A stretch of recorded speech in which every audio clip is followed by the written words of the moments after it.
Hello, welcome everybody to the Florida Physique Report on floridaphysique.com. This is episode number 26. Today is Monday, March 16th, 2015. I'm your host, John Hansen, and we're broadcasting live from the Powerhouse Gym in downtown Tampa, Florida. And on today's show, we are going to have a contest report of the very first contest of the 2015 year. It was the NPC Renegade Classic. It was held in Tallahassee, Florida last weekend on March 14th. And Tim Gardner and Mike McKinney were the co-promoters. And we are going to have a report from our correspondent, Dan Eslinger. Dan is the training prep coach for D4 Muscle. Dan was down at the show with Melissa Allen, and they did some interviews, and they took some pictures for us. So we're going to be talking to Dan via Skype, and he is going to give us a report on the very first show of the season, the Renegade Classic. So we're going to talk to Dan right after this commercial break. We're also going to talk to Dan about his contest prep, and we're going to talk about his prep with Melissa, because Melissa just placed in the top 10 at the Arnold Amateur 2 weeks ago. So congratulations to her. So let's take a commercial break. We'll hear from our sponsors, and when we come back, we're going to be joined by Dan Eslinger from D4 Muscle, and he's going to talk about the Renegade Classic that was held last weekend in Tallahassee. We'll be right back.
All right, welcome back to the Florida Physique Report, and my guest today is Dan Eslinger from D4 Muscle, and Dan was our correspondent at the NPC Renegade Classic over the weekend out in Tallahassee. How you doing, Dan?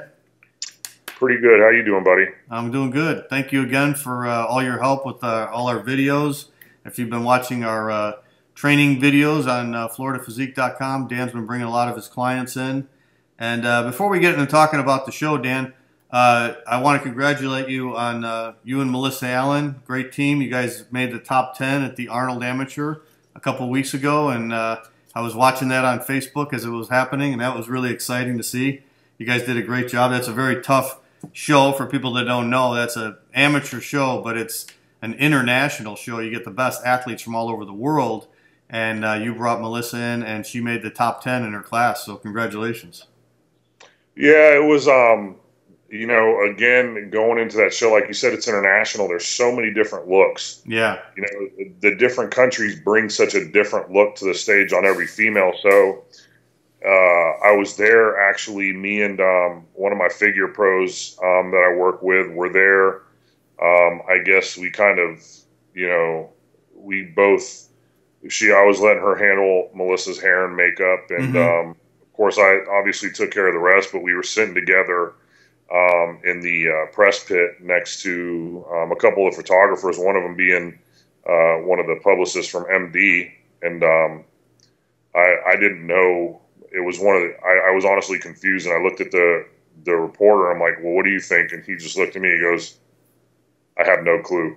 He goes, I'm just going to put these pictures up and let everybody give their opinions because I don't know. Yeah. All the looks were so different. You know, the European girls come in the way that our American figure girls come in. Yeah. And then, you know, the girls from the Spanish region, South America, predominantly in Mexico, they come in a lot softer. Yeah. So some people were just kind of like in awe as to where what was first call out, what was second call out. So, there was only 3 girls from the USA that made the top 10. So for Melissa to achieve that,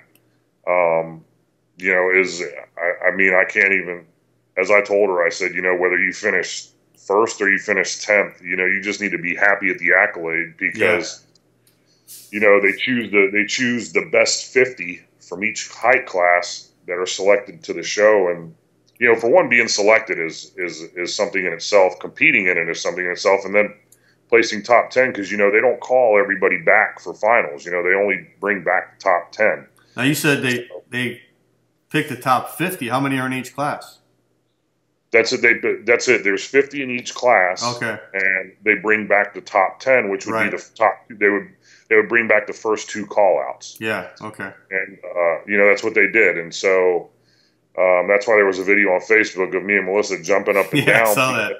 That was cool. They just they say the way that they make you wait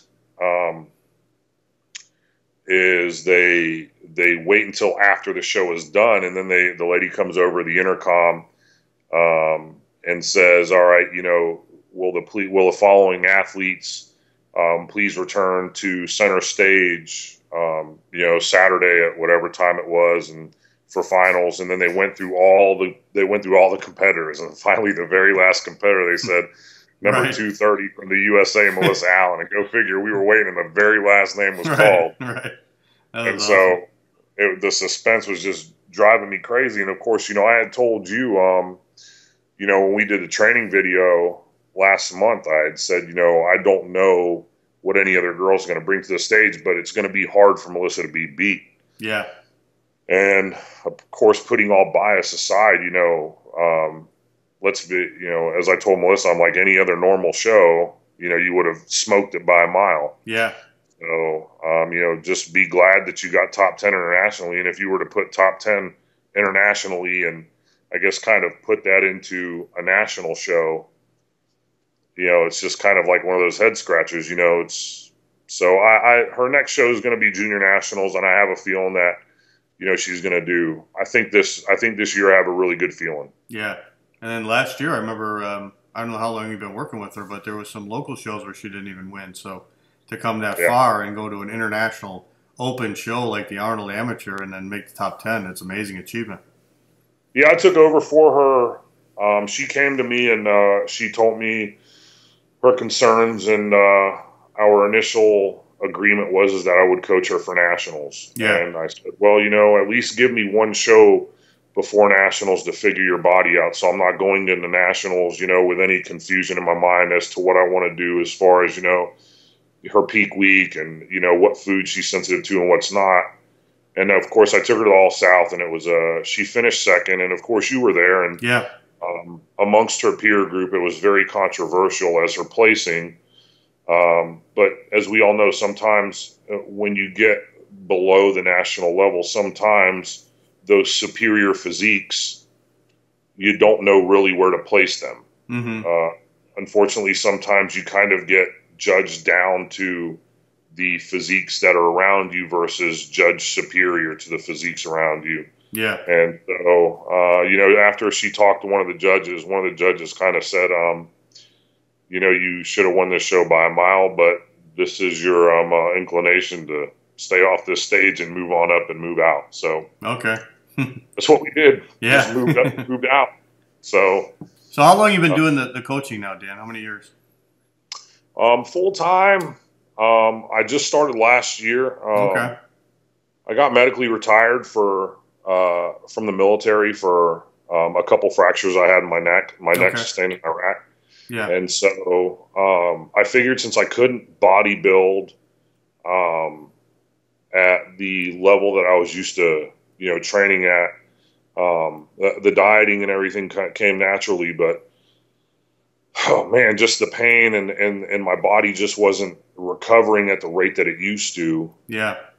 I just said, you know what, I can't just put bodybuilding on the back burner, so I have to find a way to stay involved in it. Yeah. So, I started my business, and I just was really kind of taking on anybody who would come to me. And then as people started winning and the business started taking off, now I'm lucky enough to where I'm working with higher echelon pros, higher echelon national level athletes. And, now I don't want to say I get to pick and choose, but, I've established myself in the business to where, I've put, like Jade Carroll, which you did the interview and the training video with, she finished second place at the Ferrigno Pro back in November. Yeah. And, once I had put a pro on stage and then put a pro on stage that, finished top 2 at a pro show, that's a pretty big deal. Yeah, absolutely. And, whenever I put that top 2, from that point forward, I'd say that's when it pretty much skyrocketed from there. Yeah. And then for those that didn't hear what you said, you served, I think, 4 tours in Iraq, right? 4 tours in Iraq and 2 in Afghanistan, so 6 total. Wow, that's fantastic. Yeah. So what part of the military were you in, Dan? Army. Army? Okay. I was a light infantryman in the Army. Mm-hmm. I was those stupid guys that jumped out of perfectly good airplanes. Well, I think you're in the right profession now because you're doing a great job with all these girls you're working with, and I know all the ones we shot videos with have really looked great. And I know you're working with a lot more, and we got a lot more videos coming up for FloridaPhysique.com for your athletes. So I think you're going to have a really good year with a lot of your athletes. Well, hope so. Fingers crossed. Unfortunately, in this industry, what me and you like, somebody else might hate, and what we might hate, what one man's trash might be another man's treasure. So all we can do is just hope and pray, train hard, and eat, sleep, and repeat. Right. Okay, well let's talk about this Renegade Classic. This was our first show of the 2015 season. And it was all the way up in Tallahassee, so we appreciate you covering it for us and being all the way out there because I couldn't make it that far up there. This was the first show of the Renegade Classic, the first time they've ever done it. Tim Gardner and Mike McKinney put it on, co-promoted it. And they didn't have a huge show, obviously, because it was the first year and also was the first show of the season. But it looks like they had some really good quality competitors. So let's just go through it, and then you can describe what kind of competition we had here and what the people look like. First one on my list here is the men's bodybuilding over 40, and John Puskarich was the winner, and looks like it was pretty close between him and Raymond Alexander. It was like a 1-point difference. Yeah, the overall winner for the Masters, he also won the overall in the Open. He had a real classic posing style to him, almost like Flex Wheeler-esque or Sean Ray. He wasn't real stiff in the legs, didn't have too much quad flexation, but he was really loose and fluid in his motions. He stuck his legs out front with the knee bent just to really show off the shape and the symmetry versus the actual density and the striations of the quads. Okay. So it really stuck out to you, and I could see why the judges went that way because the way that he posed, obviously, as you know, as a very prominent bodybuilder yourself, the way that he posed just really grabbed everybody's attention. Yeah. The gentleman that I'd say that was probably closest in competition to him, he had the exact opposite type of physique. He was more, I'd say, dense, more shredded, if you will. Mm-hmm. However, I could see why they went with John. He was just more round, more shapely, and a very, very fluid poser. I mean, he was knocking out poses that some people just don't try to dare to pull off nowadays. Yeah, I've seen his pictures on Facebook, and he's a natural bodybuilder too. And for a guy who's in over 40, he looks really good. Yeah, you can tell he's natural. He doesn't have that, what we would call that turtle stomach that a lot of guys have, what we would call that beer belly with a six-pack. Right. And nothing against the people who take that route, but it's almost, it wows you to see somebody with that type of shape that just comes naturally. Yeah. I mean, let's be real, because that type of, you could tell that he's been doing it for so long because he's, on the verge of turning 50. Yeah. And again, like I said, he didn't wow anybody with size, but just the shape of his muscles, you could tell that it was just years of hard work. Yeah. Plus, he knew how to present it, like you said too. Yeah, very well, very good poser. And then in the bodybuilding novice, there was only two guys. Justin Edwards won that one. Yeah, you could Justin. He's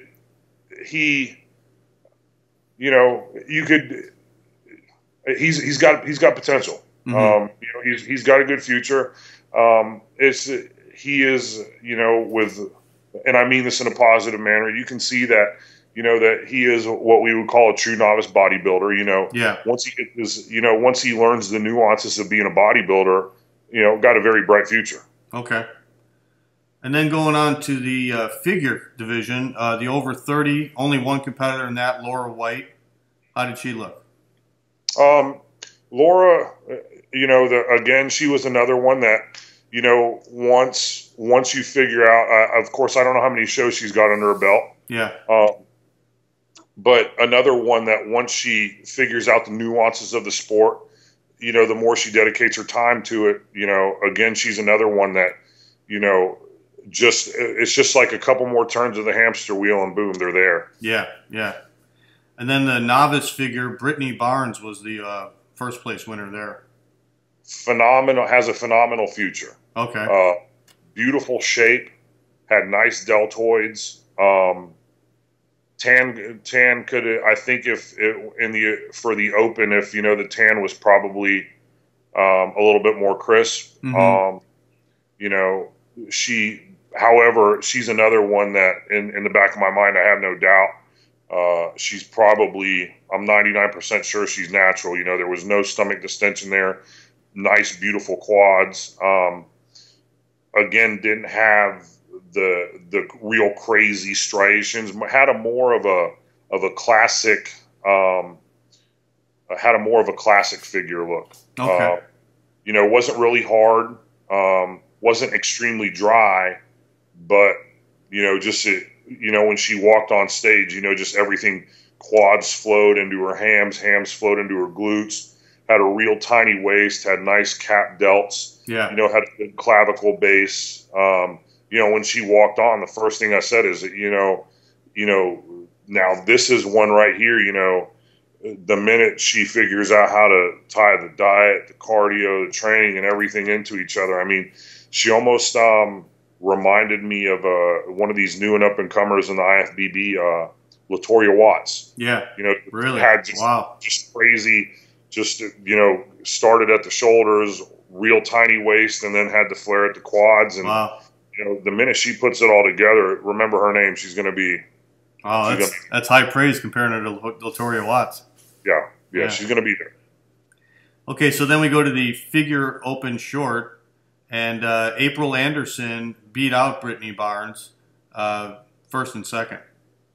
Yeah, April, and I believe April took the overall also. Uh-huh. And from, of course, it's kind of hard to compare males and females and divisions and what have you, but she was probably a close second as far as conditioning, shape, symmetry.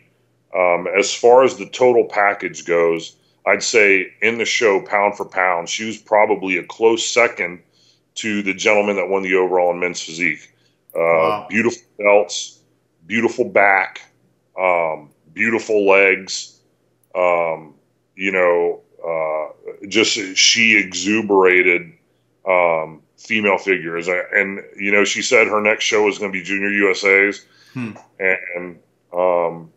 as long as and most people, you won't hear most people say this, but if she just flattens out just a little bit, okay, maybe something with her water manipulation, or I don't know if maybe she got excited, with her fill or what have you. However, but she, man, she's going to be dangerous one day. I mean, and when you see the pictures, she's dangerous. Wow. Okay. And it's all the compliments you said about Brittany Barnes, and April beat her. Yeah. April. Matter of fact, April is coached by Steve Mushabash. Yeah. If I messed up his last name, but He's a men's physique pro, in Florida. Yeah, men's physique pro, and I went up to him, and he had told me that, he had told me that the type of work that he was doing with her, and I commended him. I said, man, you need to hang on to her because she's one of those girls that genetically, you could just give her plan and just let her go. Wow. Okay. So, then the figure tall class in the open division was won by Megan Long, and then I'm guessing April won the overall there, right? April Anderson for the figure open. Yeah. Of course, it didn't. Nothing against Megan. April just brought that much heat. Right. I mean, she just, when she walked out on stage, there could have been, a million girls after her. And when she walked out, it just said, there's her overall. Right. So then we go to the men's bodybuilding, and they didn't have a lightweight class, but they had a middleweight class. And Richard Alexander took all first place votes over Alex Rivera and Blake Kaplan. Yeah, when he came out, he took center stage, and that was actually a very good class. The three guys that were lined up there in the center, that all three of them were in shape. Mm-hmm. There wasn't anybody in that weight class that I would have said, well, maybe he needed another week or maybe he needed another 2 weeks, what have you. However, Richard, he just had it. Today, it was his day. Okay. And then in the light heavyweights, John Puskarich again won first place, again by 1 point over Raymond Smith. So it must have been the same judges. 4 of them went with John and 3 went with Raymond. Yeah, again, I had said that, it was one of those where, it was one of those situations to where do you go with size or do you go with shape? Yeah. And, to me, it was one of those situations, of course, I would have just hated to have been one of the judges because, of course, in bodybuilding, you always want to go with the guy with the more muscle because in the back of your mind, you're sitting here saying, okay, more muscle equates to more work. Right. But then as you see John's shape, there's no way that shape didn't come without just as equal of work. Yeah. So, I respect the judge's decision. It would have went either way, and in my head, it was, a flip of a coin. Yeah. And then Justin Edwards was the heavyweight class winner. Yeah, Justin Edwards, and I believe this is one of the few shows to where they allowed men's bodybuilding and men's physique to cross over. Oh, really? Okay. Yeah. And Justin Edwards had a real classic physique. Had the broad shoulders, tiny waist. Didn't have any overpowering body parts. He wasn't dominant in his quads. Yeah. Didn't have an overly huge back, or he didn't have any body parts that just that really stuck out. To where sometimes when you get up into the heavier classes like heavyweight, super heavyweight as to what I competed in, sometimes some of those guys, sometimes either their back, overpowers, or sometimes their shoulders overpower. Yeah. If I'm one of the shorter guys, your legs overpower. But Justin was fairly tall, and from a bodybuilding standpoint, had real. His legs weren't overly huge, but had very, very nice lines in them. Okay.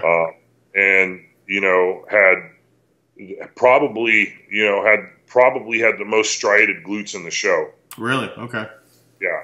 So, that's the one thing that stuck out to me for him. And then when he came out for physique, I was like, hold on, wait a minute. And then, so, but then again, I see where they're going today with men's physique, and now they're starting to go bigger. Yeah. I can see, and I think he's dieted by Tim Gardner. I could be wrong, but I believe so. And I can see why Tim has him moving forward in the men's physique, because the amount of size for his height that it would take for him to turn pro, his quickest route would probably be in the men's physique division. Okay. So then the overall, John Puskarich then won the overall, right? Yeah, hands down on that one. And that was once again when he hit when they hit the pose down. The first thing he started doing was going and hitting those Sugar Sean Ray poses and Kevin Levrone poses, and he just looked. You could just tell on stage that he had just been doing this for a while. Right. Yeah, he's a veteran of the sport for sure. Yeah. All right, then we go into the very popular men's physique. In the Masters over 40, they only had one competitor, and that was Tim Price. Yeah, Tim, as Tony Curtis had made light, he said that he scared everybody else away. Right. But, Tim, I take my hat off to him. Any of these gentlemen that get up there in the Masters division and they're doing this as, something for fun, as a hobby, what have you, and you could tell that they pour a lot of their heart into it. Tim gave them the opportunity before the show to speak at the athletes meeting to introduce themselves to one another since he had the extra time. And, you hear why some of these athletes do it. And, you never fault somebody that goes on stage and, wants to do something like this from the health aspect to make their lives better. Yeah. Then in the men's physique novice, we had two competitors. Joshua White was first over Justin Edwards, who we just talked about. Yeah, again, Justin Edwards, it could have went either way. Yeah. But, of course. One point decision. Yeah, whatever the judges saw, judges probably thought the same thing I did, with glue stat shredded. Yeah. Let's use the men's physique. Right, they're all covered up. Yeah. So, but, again, sometimes that was another class where you'd hate to be the judges. Yeah. How did Joshua White look, Dan? Had a good, nice, tiny waist. Mm-hmm. Had good delts. Had a nice back. Had a good Christmas tree. Okay. But once again, when we get to the overall and start talking about the overall, then you'll understand. Okay. And then before we go to in the overall, then I'll go into the open men's physique. Joshua White also was the winner in the medium class. He was the only competitor there. Then we go to the tall class, and we had 2, 4, so we had 8 competitors. And Michael Taylor was the winner by unanimous decision, got all ones. Crazy, crazy, crazy shape and structure. The kid had a tiny waist, big biceps, big deltoids, nice horseshoe triceps. Mm-hmm. When he got on stage, just exuberant confidence. And, I always tell a lot of people that I work with, the athlete that needs no reassurance is the most dangerous. Yeah. Because when that athlete has the crowd convinced that it's his show or her show, it then becomes their show. Mm-hmm. And the minute he walked on stage knowing that it was his show. Keep in mind, he had the biggest class and he had the most competition. And there was some good guys in his class. Yeah. He brought the heat. Tampa kid, trains over at the old Dungeon Powerhouse in North Tampa. Okay. And, has just beautiful, beautiful, beautiful lines. And this is nothing against him. Notice everything I said was positive. Yeah. I'll be inclined to say this.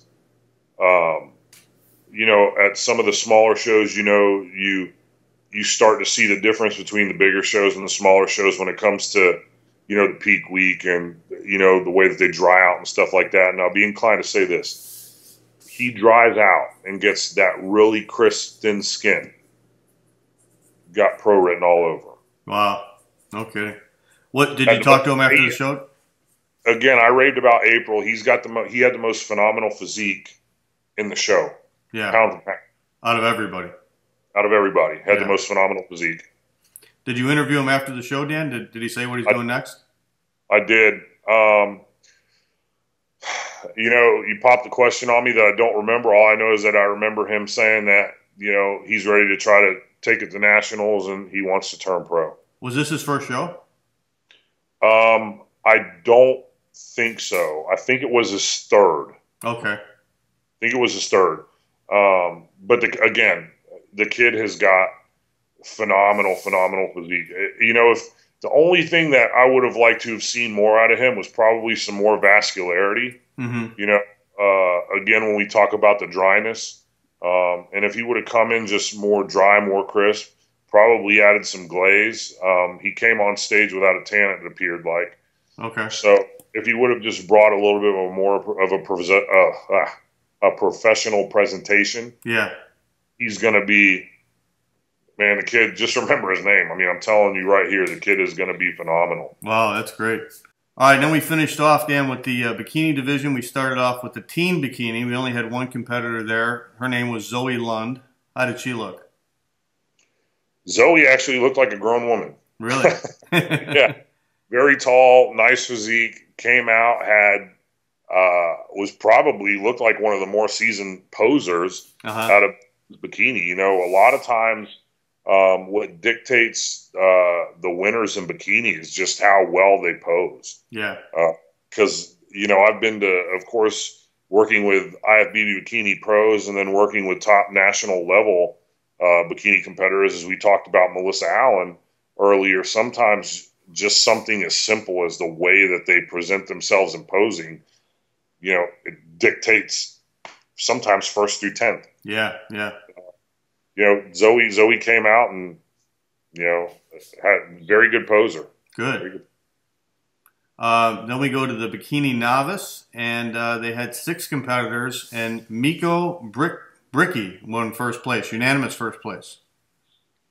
Yeah, she from the front, I could see why they went with her. Very pretty in the face, very tight in her abdominal section. She, once again, had a real aura about her in the way that she posed. Yeah. I thought, you know, she, you know, from a novice standpoint, I didn't know that she was a novice competitor when she first came on stage. Okay. And then in the Masters bikini, they had a Masters over 30. Christy Bennett was the first place winner over Stephanie Burke. And Christy also got all first place votes. Yeah, Christy improved a lot since her last showing at All South. Okay. Very, very, very tight in the abdominal section. Had very nice shoulders. She had a real classic V-taper from her shoulders down into her waist, and then had a very nice quad sweep. So she, you know, I know she went up against Nico in the Open. Yeah, I was just going to talk about that next. I actually had Christy ahead of Nico in their rear pose, but I can also see from a posing standpoint, from a stage presentation, and from their front pose, I can see where, you know, Nico got the edge on that one. You know, her transitions were very crisp and clean. Yeah, very sassy, very vibrant on stage. Okay. You know, to where, you know, Christy obviously had a little bit of the more mature look. And that's why I can see why they went with her as the overall winner in the Masters. Okay, okay. So that was the short class in the Bikini Open. Miko took first and Christy took second. And then in the medium class, Hayden Overstreet was the first place winner, and it looks like Hayden was second to Miko in the Bikini Novice. So then Hayden won the medium class at the Bikini Open. Yeah, Hayden, I don't know anything about her past or, you know, what she has done before. Yeah. This is her first show, Abby, but, you know, she's another one that had a more vibrant look, you know, and just a little bit more. She's another one that, as we talked about, you know, just a couple more turns of the hamster wheel and she'll be right there. Yeah. So then they had the tall class in the Bikini Open, and Zoe Lund, who was the teenage winner, took first place by 1 point over Amy Miles. Yeah, as I said, Zoe, she came out and you would have never known that she was a teen or none of that. You know, she came out like I told you, she came out like a grown woman and just did it. Wow, she's got a good future then, placing first place in the Open division as a teenager. As she grows and gets more muscularity, and then as she's able to add more denseness to that muscle maturity, she'll be, you know, of course, I don't know how a teen, 18, 19, I don't know which one it is, but I'd probably, if I was a gamble man, I'd probably say by the time she's 21, 22, she's going to be, her name will be right up there. Right. So then in the overall, we had Miko Brickney, Hayden Overstreet, and Zoe Lund, and Miko won the overall. Yeah, very well deserved. You know, again, she just had, you could tell that from a muscularity standpoint, she was the most mature up there. Stage presentation was on point. Very fluid and transitional in her posing. Wasn't real over the top like some of them with the whole, shoulders. Yeah. It didn't get real loose in the legs. She just went up there, handled herself in a very mature-like manner, but yet still had that vibrant accent to her. Mm-hmm. So, very well deserved. It wasn't one of those overalls where you just kind of, look back, shook your head, and, just kind of look side to side. You could see why she won the overall. Yeah. Okay. Very well deserved. Okay. So we had some really good competition then for the very first show of the year, the Renegade Classic, and the first time they've ever held the Renegade Classic. So even though not a huge show as far as numbers, there was definitely some promising physiques on stage. Definitely. Very much. Definitely. Yeah. Okay, Dan. Well, again, we want to thank you, and we want to thank Melissa Allen for helping us out at FloridaPhysique.com. You guys were there covering the show for us. We appreciate your expert commentary. And I know you guys also took a lot of pictures of the show, which we appreciate. We'll be putting those on FloridaPhysique.com along with the interviews you did with the overall winners, and that'll be coming up later this week on FloridaPhysique.com. Yep. All right, Big Dan. Well, thank you again, and we look forward to working with you in the future at some more shows. And also, of course, we got some more videos coming up in the near future, too. So I'm really looking forward to that. All right, John. You have a good night, buddy. All right, you too, Big Dan. Thank you very much. No problem. All right, everybody, thank you for joining us for another episode of the Florida Physique Report. Join us next week when we will have a report on the contest that is happening this weekend, which is the National Wheelchair and the Sunshine State and the CJ Classic, all held on one night. This is a national qualifier. It'll be held in West Palm Beach, Florida. Frank Dalto and CJ James are the co-promoters. So next week we'll be joined by Tony Candelas. He is our southern correspondent here at the Florida Physique Report, and Tony's going to be talking to us about that contest. We'll have a report from him along with pictures and interviews. So we'll see you guys next week. Have a good week, everybody. Take care.